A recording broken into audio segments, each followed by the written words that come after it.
Good afternoon. Good afternoon. Good afternoon. Good afternoon, sir. আজকে আমরা online ক্লাসে পাগলা গণেশ গল্পের আলোচনা শুরু করব।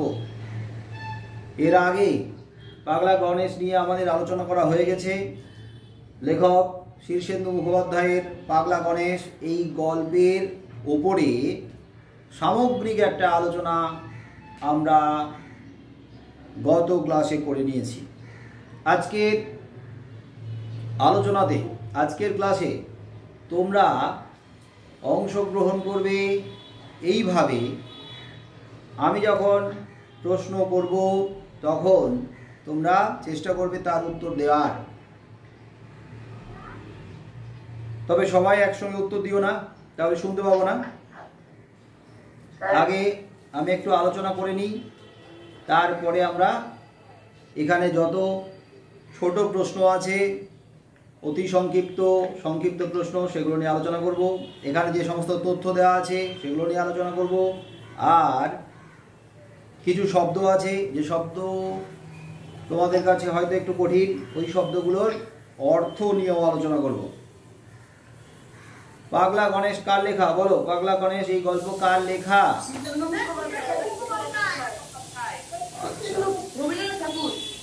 রবীন্দ্রনাথ ঠাকুর না, পাগলা গণেশ কার লেখা? শীর্ষেন্দু মুখোপাধ্যায়। সবাই যেটা বললো সেটাই হবে, শীর্ষেন্দু মুখোপাধ্যায়ের লেখা পাগলা গণেশ। এই যে গল্প, এটা আমি গত আলোচনায় বলেছিলাম, এটা একটা কল্প বিজ্ঞানের গল্প। কল্প বিজ্ঞান সম্পর্কে তোমাদের একটা ধারণা দিয়েছি। কি ধারণা দিয়েছি? তো কল্প বিজ্ঞান সম্পর্কে একটা আলোচনা করেছিলাম না? ওকে, কল্প বিজ্ঞান প্রত্যেকের ভালো লাগে তো?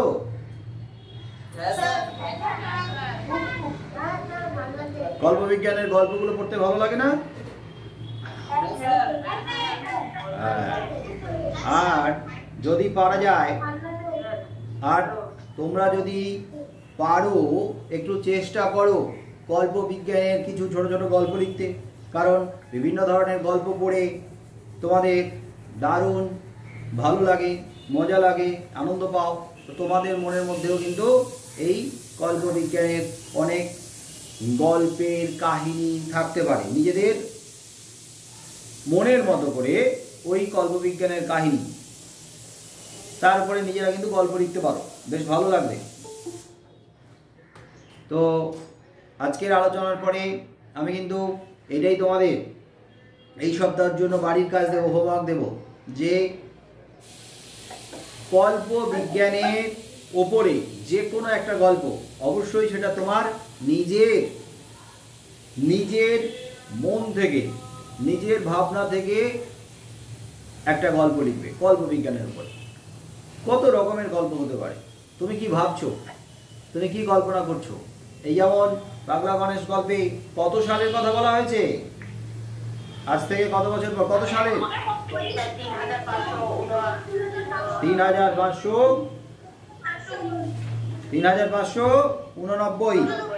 তাহলে 3589 সালে কি হতে পারে সেটা নিয়ে কিন্তু একটা ধারণা দেয়া হয়েছে এই গল্পে।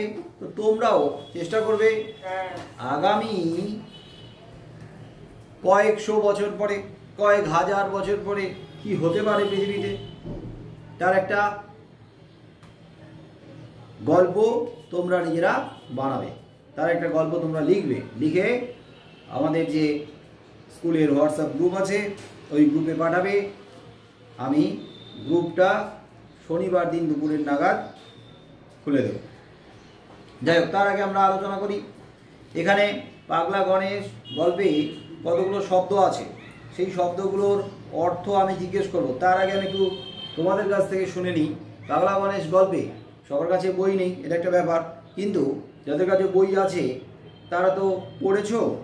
পড়তে গিয়ে কোন কোন শব্দতে অসুবিধা হয়েছে একজন বলবে। কে কোন কোন শব্দের অর্থ বুঝতে পারোনি? স্যার অন্তহীন। হ্যাঁ বলো। স্যার অন্তহীন। অন্তহীন, যার অন্ত নেই, যার শেষ নেই, তেমন অনন্ত, সীমাহীন, চলছে চলছে চলছে, তাকেই বলা হয় অন্তহীন। বলো তারপরে আর কার? স্যার রাষ্ট্রপুঞ্জের মানে কি বুঝতে পারছি? আগে বলি, রাষ্ট্রপুঞ্জের আগে কে যেন জিজ্ঞেস করলো, বলো কোনটা? আমি জোরে বলো, বুঝতে পারছি না। কি বশীভূত? হ্যাঁ, বশীভূত মানে কারোর নিয়ন্ত্রণে থাকা, কারোর তত্ত্বাবধানে থাকা, কারোর তত্ত্বাবধানে বা নিয়ন্ত্রণে থেকে তার বশ্যতা মেনে নেওয়া, তার কথা শোনা, তার অধিকারে থাকা, সে যেভাবে চালাবে, যেভাবে বলবে সেইভাবেই চলা, বশীভূত, নিয়ন্ত্রণে, কন্ট্রোলে।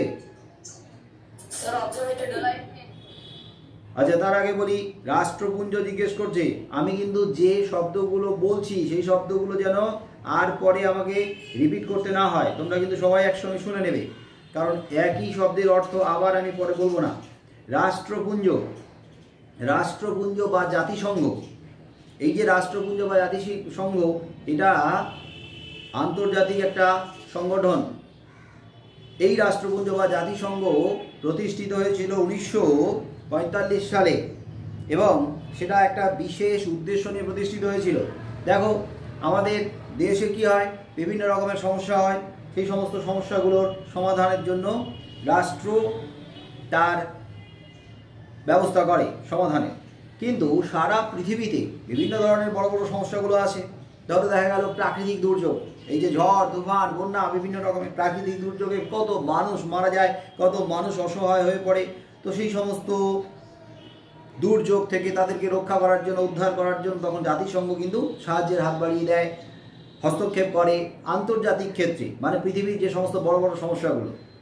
তারপর ধরো যুদ্ধ, বিভিন্ন দেশের সঙ্গে ধরো যুদ্ধ বাঁধলো, তখন কিন্তু জাতিসংঘ বা এই রাষ্ট্রপুঞ্জ হস্তক্ষেপ করে। এই যে দ্বিতীয় বিশ্বযুদ্ধ যখন শুরু হয়েছিল, তখন তো অনেকগুলো দেশ জড়িয়ে পড়েছিল, তখন বহু মানুষ মারা যাচ্ছে, সাধারণ মানুষ ক্ষতিগ্রস্ত হচ্ছে।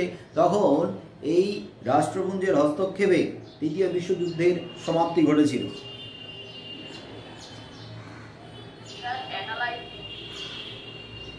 বোঝা গেছে?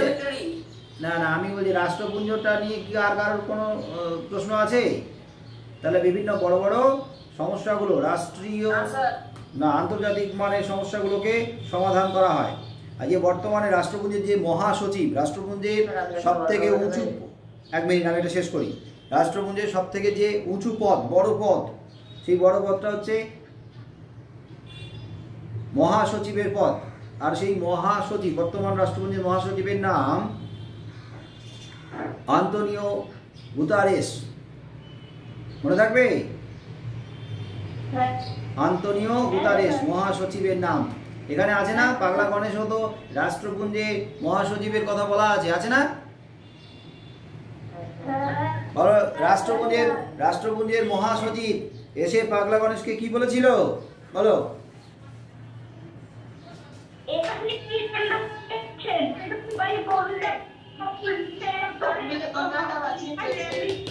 আপনি কি কাণ্ড করছেন? পৃথিবী যে উচ্ছন্নে গেল, রাষ্ট্রপুঞ্জের মহাসচিব এসে গণেশকে বলছে, পাগলা গণেশকে, আরে পৃথিবী তো উচ্ছন্নে গেল, এ আপনি কি করছেন? লোকে গান গাইতে লেগেছে, কবিতা মৎস করছে, হিজিবিজি ছবি আঁকছে। তখন গণেশ হো হো করে হেসে উঠে কি বলেছিল? যা, তাহলে ভয় নেই, দুনিয়াটা বেঁচে গেল, বেঁচে যাবে। ঠিক আছে, তাহলে আমাদের রাষ্ট্রপুঞ্জ নিয়ে আলোচনা হলো। এরপরে কে যেন একটা শব্দ, কি যেন একটা শব্দ বললে বলো। আচ্ছা, অবজারভেটরি মানে হচ্ছে অবজার্ভ, ইংরেজি শব্দ অবজার্ভ থেকে অবজারভেটরি। অবজার্ভ করা মানে কি? পর্যবেক্ষণ করা, নিরীক্ষণ করা, যেখানে বসে পর্যবেক্ষণ করা হয়, দেখা হয়, নিরীক্ষণ করা হয়। আসলে অবজারভেটরি মানে হচ্ছে মান মন্দির। এখানে আছে যে হিমালয়ের যে চূড়া, সেই চূড়া চেয়েছে, ওখানে অবজারভেটরি প্রতিষ্ঠা করা হয়েছিল। আসলে যত উপরের দিকে প্রতিষ্ঠা করা হবে তত মহাকাশ থেকে দূরত্বটা অনেকটা কমে আসবে। তো এই মানমন্দির বা এই পর্যবেক্ষণাগার বা এই নিরীক্ষণাগারে কি করা হয় না, ওই যে গ্রহ, নক্ষত্র, এদের গতিবিধি, এদের গতি প্রকৃতি, এদের অবস্থান, এইগুলোর ব্যাপারে ওখানে ব্যাপারটা হচ্ছে অবজার্ভ করা হয়, নিরীক্ষণ করা হয়, দেখা হয়। আচ্ছা, আরেকটা কি যেন বললে, অ্যানালিসিস। অ্যানালিসিস মানে কে পারবে বলো? অ্যানালিসিস দেখা না, অ্যানালিসিস মানে বিচার করা। এই যে বিচার বিশ্লেষণ, হ্যাঁ, বিশ্লেষণ করে ধরে সেটা শেষ পর্যন্ত সিদ্ধান্তে উপনীত হই আমরা। মানে বিজ্ঞানীরা হচ্ছে অ্যানালিসিস করে, দেখে, বিচার করে দেখে, বিশ্লেষণ করে দেখে। তো অ্যানালিসিস মানে বিচার বিশ্লেষণ করা। আর কোনো শব্দ? হ্যাঁ বলো।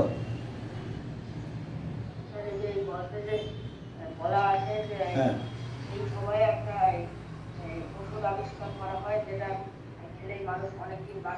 হ্যাঁ, কেন তুই খাবি? আরে এটা তো কল্পবিজ্ঞানের, এটা তো কল্পনা, এটা তো মানুষের মনের মধ্যে আছে। আচ্ছা, যারা আমার বাবা একবার বলেছিল যে 3589 সালে নাকি এটা একবার হয়েছিল। 3589 সালে? 3589 সাল থরি এসেছে, এখন তো 2021 সাল চলছে। তা 3589 সাল?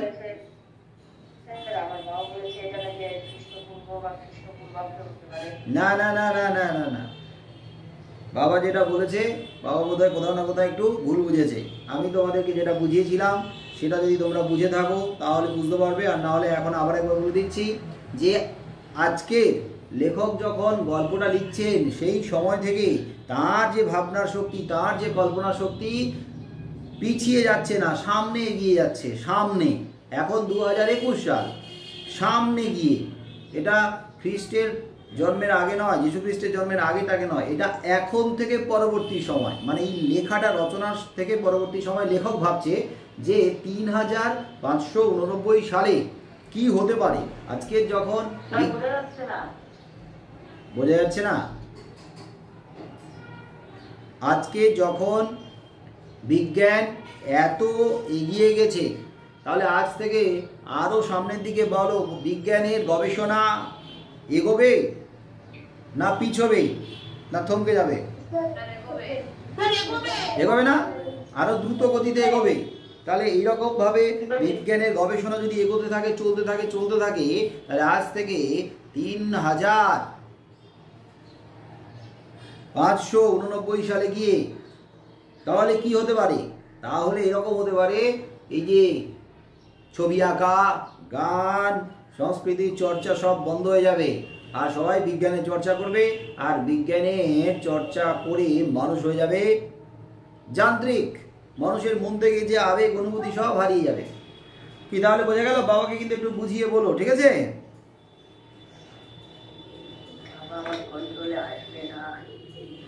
না, বাবাকে আবার বইটা সামনে দিও, গল্পটা পড়তে বলো, আর আমি যে ক্লাসটা করাচ্ছি সেই ক্লাসটা তো তোমাদেরকে আমি পাঠিয়ে দিই, ক্লাসের ভিডিওটা, ওই ক্লাসের ভিডিওটা দেখতে বলো, তাহলে বুঝে যাবে। এরপরে আর কার? ঠিক আছে, দেখতে না বললে, যদি না দেখে, বুঝতে না চায়, তাহলে এখন তুমি তো আর খুব বেশি জোর জবরদস্তি করতে পারবে না। তো পরে যখন বুঝতে চাইবে তখন বুঝিও। আমি সবসময় ক্লাসও করতে পারি না বাবার জন্য। এটা একটা সমস্যাই। যাই হোক, ক্লাস সবাই করতে পারছে না, দুপুরে তো মোবাইল বাড়িতে অনেকে পাচ্ছে না, কারণ মোবাইল একটা নিয়ে চলে যাচ্ছে। তার জন্য আমি আমার ক্লাসটাকে তোমাদেরকে পাঠিয়ে দিচ্ছি, পরে তোমরা ক্লাসটাকে দেখে নিতে পারবে যদি কোনো কারণে কেউ ক্লাস করতে না পারো। যাই হোক, তো এই কথাগুলো আমরা পরে আলোচনা করি এখন। আর এখানে কোনো শব্দে কারোর কোনো অসুবিধা আছে বলো?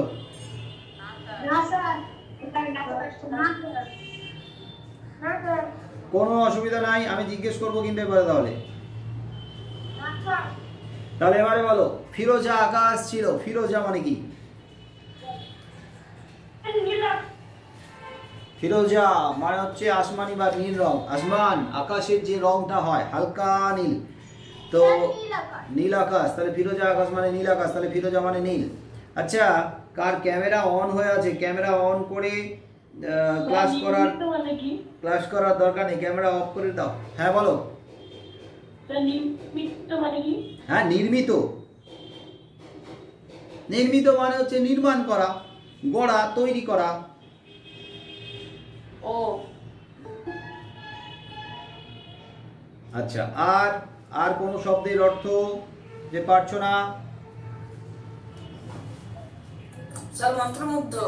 হ্যাঁ, মন্ত্রমুগ্ধ, মন্ত্র দ্বারা মুগ্ধ করা, মন্ত্র দ্বারা মুগ্ধ। যেমন ভাবে মন্ত্রের সাহায্যে মুগ্ধ করা হয় তেমনি ভাবে মুগ্ধ হওয়া, মানে মন্ত্রের দ্বারা মুগ্ধ করলে যেমন হয় মন্ত্রমুগ্ধের মতো, মানে একেবারে স্টপ, থেমে আছে, একেবারে স্টান্ড হয়ে আছে। হ্যাঁ, হিপনোটাইজ, রাইট রাইট, একদম। হ্যাঁ, হিপনোটাইজ করলে যেরকম ভাবে হয় ওই রকম ভাবে মন্ত্রমুগ্ধ। একবারে মন্ত্রমুগ্ধ মানে হচ্ছে মন্ত্র দিয়ে যেমন ভাবে মানুষকে নিয়ন্ত্রণ করা হয়, মন্ত্র দ্বারা মুগ্ধ করা হয়, তেমনি ভাবে মন্ত্রমুগ্ধের মতো ওরা শুনছে, মানে একেবারে একটু ওই ধার ওধার নড়ছে না। তোমরা যেভাবে অন্যমনস্ক হচ্ছ ওই রকম অন্যমনস্ক হচ্ছে না, একেবারে একটু অন্যমনস্ক হচ্ছে না, একেবারে চুপচাপ মনোযোগী হয়ে শুনছে। এটাকে বলা মন্ত্রমুগ্ধের মতো শোনা। বলো আর কিছু?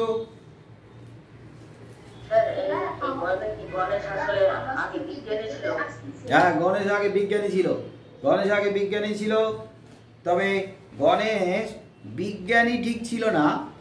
গণেশ হচ্ছে কলকাতার যে সায়েন্স কলেজ আছে সেই সায়েন্স কলেজে মাইক্রো ইলেকট্রনিক্স পড়াতেন, মানে বিজ্ঞানের অধ্যাপক ছিলেন, প্রফেসর।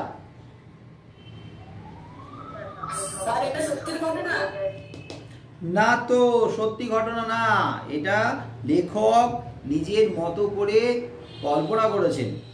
গণেশ আগে কি করতো, এখন কি করে, এটা সবই লেখকের কল্পনা প্রসূত, কল্পনা থেকে, ভাবনা থেকে।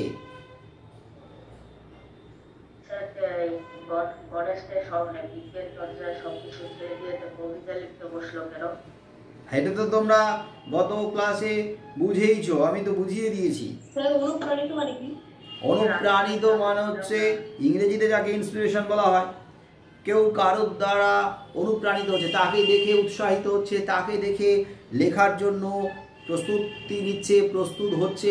হ্যাঁ, কেউ কাউকে এনকারেজ করছে, ইন্সপিরেশন দিচ্ছে। বুঝতে পারছো তো?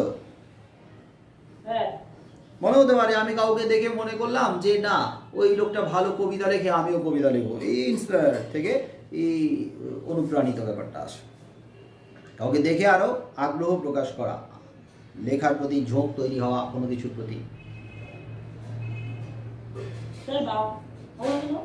কি মানে?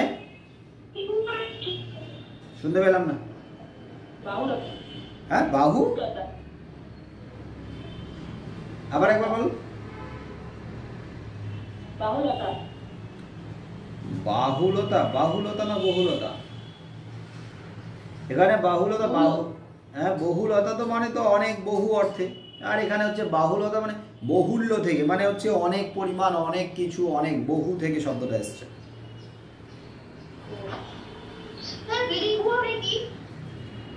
গিরি মানে পাহাড়, তাহলে গিরির মধ্যে, পাহাড়ের মধ্যে যে গুহা আছে তাকেই বলা হয় গিরি গুহা। গুহার মধ্যে নিপাট মানে একেবারে, নিপাট ভদ্রলোক মানে হচ্ছে একেবারে, একেবারে সাদাসিধে, একেবারে মানে একদম।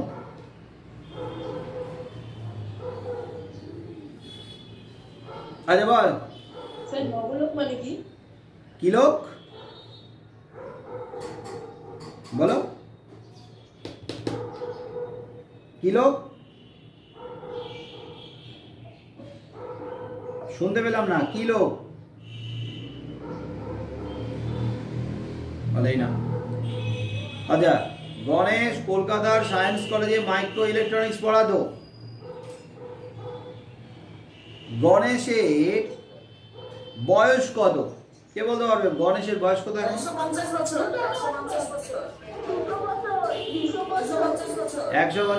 না, গণেশের বয়স কত?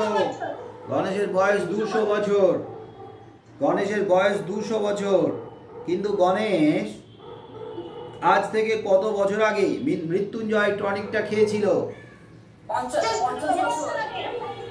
আজ থেকে 150 বছর আগে। তাহলে 50 বছর বয়সে, মানে আজ থেকে কত বছর আগে গণেশ খেয়েছিল মৃত্যুঞ্জয় টনিক? 150 বছর আগে খেয়েছিল। আচ্ছা, মৃত্যুঞ্জয় টনিক খেলে কি হয়? মরণ থেকে বাঁচে। হ্যাঁ, মানুষের মৃত্যু হয় না, মানুষ অমর হয়ে যায়, মানুষ আর মারা যায় না। মৃত্যুঞ্জয় টনিক, তাহলে কি এর মানে মৃত্যুঞ্জয় টনিক আমাদের সবার প্রয়োজন আছে না? কে মৃত্যুঞ্জয় টনিক আমরা চাই না কেন? আমি তো চাই। এ বাবা, এই মৃত্যুঞ্জয় টনিক কেন চাস না?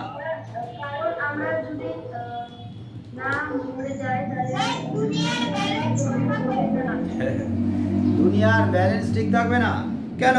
মৃত্যুঞ্জয় টনিক, শোনো, এখানে তো ব্যালেন্সটাকে ঠিক রাখা হয়েছে। লোক সংখ্যা বেড়ে যাবে। না না, মৃত্যুঞ্জয় টনিক যদি ব্যালেন্সটা তো এইভাবে করা যাবে না। এই যে এখানে কিন্তু ব্যালেন্স রাখা হয়েছে। কিভাবে ব্যালেন্স রাখা হয়েছে? না, মৃত্যুঞ্জয় টনিক আবিষ্কারের ফলে মৃত্যুঞ্জয় টনিক খেয়ে সবাই অমর হয়ে গেছে, কেউ আর মরছে না। তাহলে ওদিকে যদি মানুষের মৃত্যু না হয় তাহলে ওদিকে জনসংখ্যা বেড়ে যাবে, এটা ঠিকই। কিন্তু এখানে কি করা হয়েছে? একজন শিশুরও জন্ম হচ্ছে না, তার মানে জন্ম নিয়ন্ত্রণ করে দেওয়া হয়েছে। জন্ম নিয়ন্ত্রণ মানে একেবারে বন্ধ করে দেওয়া হয়েছে। তারপর এদিকে বন্ধ আর ওদিকে মৃত্যু হচ্ছে না, তাহলে ব্যালেন্স থাকছে।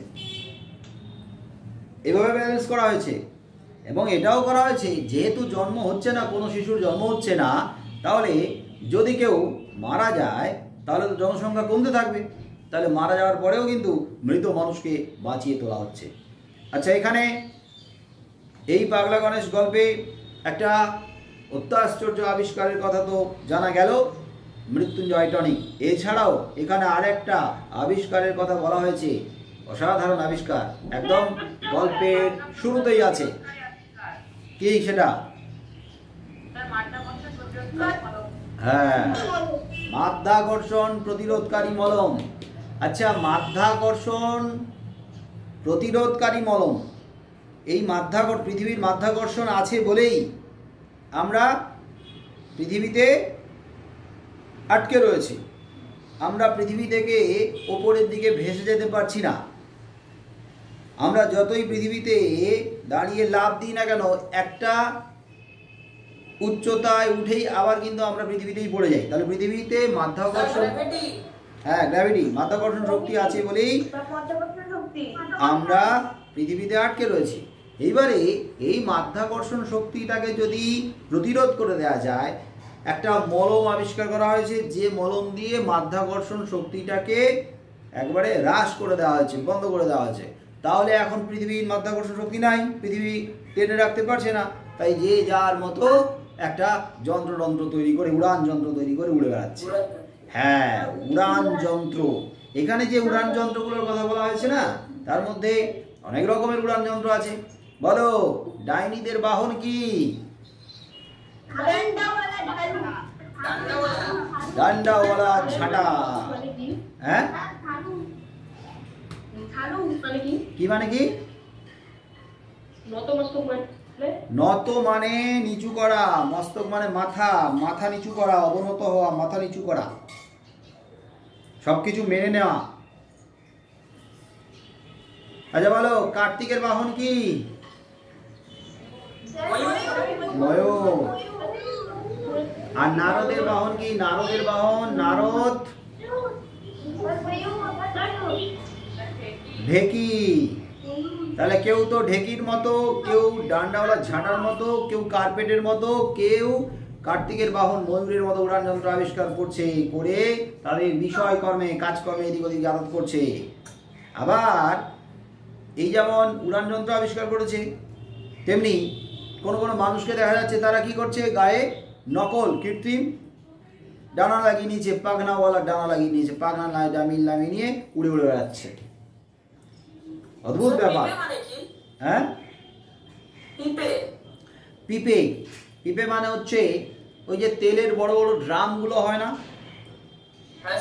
দেখবে বড় বড় তেলের ড্রামগুলো হয়, দেখবে এরকম বড় বড় উঁচু গোল, একটু গোল ঠিক নয়, ওই রকম লম্বাটে।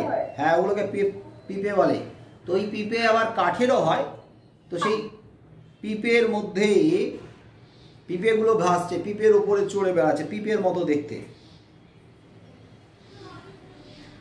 তেলের পিপে বলে, তেলের পিপে, পেঁপে না কিন্তু পিপে। হ্যাঁ, হ্যাঁ।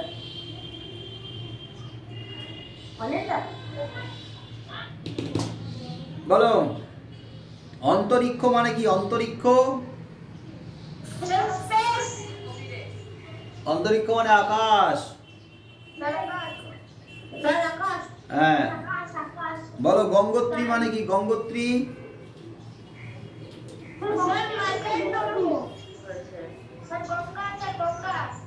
গঙ্গা না, গঙ্গার, গঙ্গা যেখান থেকে উৎপত্তি হয়েছে, গঙ্গা যেখান থেকে উৎপত্তি হয়েছে, গঙ্গোত্রী হিমবাহ থেকে, হিমবাহ। ঠিক তেমনি গঙ্গার উৎস যদি গঙ্গোত্রী হিমবাহ হয়, তাহলে যমুনেত্রী কার উৎস হবে? বলো যমুনেত্রী কার উৎস? হ্যাঁ, যমুনা নদীর উৎস হচ্ছে যমুনেত্রী। রাইট। আচ্ছা, এবারে তোমাদের যাদের কাছে বই আছে তারা বইটাকে দেখো, কারণ আমি লাইন ধরে আলোচনা করে এগিয়ে যাব। যাদের কাছে বই আছে তারা বই দেখবে, আমার কথা ভালো করে শোনো আগে, তারপরে কথা বলো। যাদের কাছে বই আছে তারা বইটা দেখবে, লাইন ফলো করবে। যাদের কাছে বই নেই তারা শুধু শুনতে থাকবে, কারণ আমি লাইন ধরে পড়ে পড়ে এগিয়ে যাব। আর এখানে যে যে প্রশ্নগুলো হতে পারে সেই সমস্ত প্রশ্নগুলোর কথা আমি বলেও রাখবো। তোমরা সেই সমস্ত লাইনগুলো, যেখান থেকে প্রশ্ন হবে সেই লাইনগুলো তোমরা নিজেদের মতো করে দাগ দিয়ে নেবে। পরে যারা বই এখনও পাওনি, পরে যখন বই পাবে তখন কিন্তু আবার দাগিয়ে নেবে। এখন যাদের কাছে বই আছে তারা দাগিয়ে নেবে, দাগ দিয়ে নেবে। আর যাদের কাছে বই নেই পরে তারা ভিডিওটা দেখে নিয়ে আবার দাগিয়ে নেবে। এবারে মাইক সবার বন্ধ হবে, এখন আর কেউ মাইক্রোফোন খুলবে না, কারণ এই গল্পটা আমি তোমাদের লাইন ধরে বুঝিয়ে দেব। পাগলা গণেশ, লেখক শীর্ষেন্দু মুখোপাধ্যায়। মাধ্যাকর্ষণ প্রতিরোধকারী মলম আবিষ্কার হওয়ার পর থেকে পৃথিবীতে নানা রকম উড়ান যন্ত্র আবিষ্কারের একটা খুব হিড়িক পড়ে গেছে। হিড়িক, একটা ক্রেজ, একটা হইচই, হুলুস তুলুস কাণ্ড। সবাই মিলে উড়ান যন্ত্র আবিষ্কার করার জন্য ঝাঁপিয়ে পড়েছে, এবং সেই উড়ান যন্ত্রটা আবিষ্কার করার জন্য যে হিড়িকটা পড়ে গেছে সেটা প্রধানত কার পরে না? দেখতেই পাচ্ছ, শুনতেই পাচ্ছ যে মাধ্যাকর্ষণ প্রতিরোধকারী মলম আবিষ্কারের পরেই শুরু হয়েছে। কেউ ডাইনিদের বাহন ডান্ডাওয়ালা ঝাঁটার মতো উড়ান যন্ত্র আবিষ্কার করেছে। কেউ নারদের ঢেকির মতো, পৌরাণিক কাহিনীতে যে নারদের কথা রয়েছে সেই নারদের বাহন হচ্ছে ঢেকি। ঢেকি, আগেকার দিনে ঢেকিতে ধান ভানা হতো, এখন আর ঢেকি দেখা যায় না। সেই অর্থে সেই ঢেকির মতো লম্বাটে কাঠের টুকরো, ঢেকির মতো দেখতে, মুখে একটা সামনের দিকে একটা কাঠের অংশ থাকে, যে ঢেকির মতো দেখতে একটা উড়ান যন্ত্রকে আবিষ্কার করেছে। কেউ কার্পেটের মতো, কার্পেট, গালিচা। কেউ কার্তিকের বাহন ময়ূরের মতো একটা উড়ান যন্ত্র আবিষ্কার করে নিয়েছে। এই সব আবিষ্কার করার পরে তারা তাদের বিষয় কর্মে যাতায়াত করছে, কাজের জায়গাতে যাতায়াত করছে। আকাশে তাই সব সময় নানা রকম জিনিস উঠতে দেখা যায়। এখন আমরা আকাশে পাখি দেখি আর মাঝে মাঝে দু একটা হেলিকপ্টার, প্লেন দেখি, কিন্তু যে সময়কার কথা বলা হয়েছে সেই সময় আকাশে কত ধরনের উড়ান যন্ত্র দেখা যাচ্ছে। এমনকি কৃত্রিম পাখনাওয়ালা মানুষকেও দেখা যাচ্ছে। মানুষেরা কৃত্রিম পাখনা বা ডানা গায়ে লাগিয়ে নিয়ে, হাতে লাগিয়ে নিয়ে তারা উড়ে উড়ে বেড়াচ্ছে। এই সালটা লেখক যখন গল্পটা লেখে তার থেকে অনেক হাজার বছর পরে, 3589 সাল। এরই মধ্যে বিজ্ঞানের এত অত্যাশ্চর্য আবিষ্কার দেখা যাচ্ছে। চাঁদ, মঙ্গল, শুক্র গ্রহে মানুষ ল্যাবরেটরি স্থাপন করেছে, গবেষণাগার, সেখানে মানুষ গবেষণা করছে। সূর্যের আরও 2টি গ্রহ আবিষ্কৃত হয়েছে। এই আরও 2টো গ্রহ সূর্যের আবিষ্কৃত হয়ে গেছে, এবং জানা গেছে যে আর কোনো গ্রহ নেই, সূর্যের আর কোনো গ্রহ নেই। সূর্যের যতগুলো গ্রহ ছিল সব আবিষ্কৃত হয়ে গেছে, শেষ 2টো গ্রহ আবিষ্কার করা হয়ে গেছে। মহাকাশের নক্ষত্রপুঞ্জের দিকে হাজার হাজার মানুষ আলোর চেয়ে গতিবেগ সম্পন্ন মহাকাশযানে রওনা হয়ে গেছে। এখনো পর্যন্ত শব্দের চেয়ে গতিবেগ সম্পন্ন যান আবিষ্কার হয়েছে, কিন্তু আলোর চেয়ে গতিবেগ সম্পন্ন যান এখনো আবিষ্কৃত হয়নি। কিন্তু 3589 সালে দেখা যাচ্ছে আলোর চেয়ে গতিবেগ সম্পন্ন মহাকাশযান আবিষ্কৃত হয়েছে। আর সেই মহাকাশযানে চড়ে 1-150 বছর আগে থেকে মানুষ রওনা দিয়ে দিয়েছে মহাকাশের নক্ষত্রপুঞ্জের দিকে। এখনও অনেকে যাচ্ছে। কাছে পিঠে যারা গেছে তাদের ফেরার সময় হলো, কাছে পিঠে মানে কাছাকাছি যে সমস্ত নক্ষত্রপুঞ্জ আছে সেখানে যারা গেছে তাদের ফেরার সময় হলো। কিন্তু সেই ফেরার সময়টা সেটা 1 মিনিট পর না 100 বছর পর তা জানবার উপায় নেই, বোঝা যাচ্ছে না যে 1 মিনিট পরে ফিরে আসবে না 100 বছর পরে ফিরে আসবে, এখনও কেউ সেইভাবে বলতে পারছে না। তা বলে পৃথিবীর মানুষেরা হাল ছাড়েনি, পৃথিবীর মানুষেরাও কিন্তু গবেষণা করেই চলেছে, বিজ্ঞানের গবেষণা। সেই 100-150 বছর আগে যারা জন্মেছিল তারা সকলেই সশরীরে বর্তমান, কারণ 100-150 বছর আগে যারা জন্মেছিল তারা মৃত্যুঞ্জয় টনিক খেয়েছে, আর মৃত্যুঞ্জয় টনিক খেলে তো মানুষ মারা যাচ্ছে না, তাই তারা কিন্তু সশরীরে এখনও বর্তমান বেঁচে রয়েছে। আজকাল পৃথিবীতে মানুষ মরে না কেন? কারণ ওই যে মৃত্যুঞ্জয় টনিক। যারা মহাকাশে গেছে তারা ফিরে এসে সেই আমলের লোকেদের দেখতে পাবে, সেই আমলের লোকেদের, মানে আজকের থেকে 100-150 বছর আগে যারা গিয়েছিল সেই আমলের লোককে এখনও তারা দেখতে পাবে, কারণ তারা এখনও বেঁচে রয়েছে। তবে সব মানুষই বেঁচে আছে বলে নতুন মানুষের জন্মও আর হচ্ছে না। একটু আগেই তোমাদের মধ্যে কেউ একজন প্রশ্ন করলো যে ব্যালেন্স রাখার জন্য, তাহলে নতুন মানুষের জন্ম হচ্ছে না কারণ ওদিকে মানুষ মারা যাচ্ছে না, তাহলে ব্যালেন্সটা থাকবে, ভারসাম্য বজায় থাকবে। যদি মানুষ মারা না যায় আর নতুন মানুষ জন্ম হয়, মানে শিশুদের জন্ম হয়, তাহলে দেখা যাবে পৃথিবীতে জনসংখ্যা এতটাই বেড়ে যাবে মানুষের থাকার জায়গা হবে না। গত 150 বছরের মধ্যে কেউ পৃথিবীতে শিশুর কান্না শোনেনি, মানে কোনো শিশুর জন্মায়নি। এদিকে ঘরে ঘরে মানুষ এত বেশি বিজ্ঞান নিয়ে বুঁদ হয়ে আছে, যে বিজ্ঞান নিয়ে বুঁদ হয়ে আছে মানে বিজ্ঞান চর্চায় ডুবে আছে, একেবারে বুঁদ নিমগ্ন হয়ে আছে, বিজ্ঞান চর্চার ঘোরে ডুবে আছে। প্রতি ঘরেই প্রত্যেকেই কোনো না কোনো বিজ্ঞানের বিজ্ঞানী, কোনো না কোনো বিজ্ঞানের বিজ্ঞানী, কোনো না কোনো বিষয় নিয়ে তারা বিজ্ঞান চর্চা করছে। বিজ্ঞান ছাড়া অন্য কোনো চর্চাই নেই। কবিতা, গান, ছবি আঁকা, কথা সাহিত্য, নাটক, সিনেমা এইসব নিয়ে কেউ মাথাই ঘামায় না। ওগুলো ওই বিজ্ঞান চর্চা করছে যারা, তাদের কাছে কি মনে হয় ওসব অনাবশ্যক ভাবাবেগ, ওগুলো আবশ্যক নয়, ওগুলো দরকারই নেই, অতি আবশ্যক নয়। ওই অনাবশ্যক ভাবাবেগ কোনো কাজেই লাগে না। আসলে গান, সিনেমা, নাটক, কথা সাহিত্য, ছবি আঁকা এই সংস্কৃতি চর্চার মধ্যে তো ভাবাবেগটা দরকার হয়, ভাবের আবেগ, অনুভূতি দরকার হয়। কিন্তু ওই সব আবেগ অনুভূতি কী প্রয়োজন আছে? কোনো দরকার নেই, বলে বাদ দিয়ে দেওয়া আছে। খামোখার সময় নষ্ট ভাবে। খেলাধুলার পার্টও চুকে গেছে, খেলাধুলার প্রয়োজন নেই ভেবে খেলাধুলার পার্টও বন্ধ করে দেওয়া আছে। যেমন অলিম্পিক উঠে গেছে, বিশ্বকাপ বিলুপ্ত হয়ে গেছে, বিশ্বকাপটা আর খেলা হয় না, শুধু আছে শুধু বিজ্ঞান আর বিজ্ঞান, শুধু বিজ্ঞানের গবেষণা। পূর্ণিমার চাঁদ দেখলে, কোকিলের ডাক শুনলে বা পলাশ ফুল ফুটলে কেউ আর আহা উহু করে না। প্রকৃতির এমন কোমল স্নিগ্ধ যে পরিবেশ, সেই পরিবেশ কারোর মনকে আর ছুঁয়ে না, তাই কেউ আর এসব দেখে আহা উহু করে না, বাহ কি দারুণ, আহা দারুণ বলে না। বর্ষাকালে বৃষ্টি দেখলে কারো মন আর মেদুর হয় না, মেদুর স্নিগ্ধ হয় না।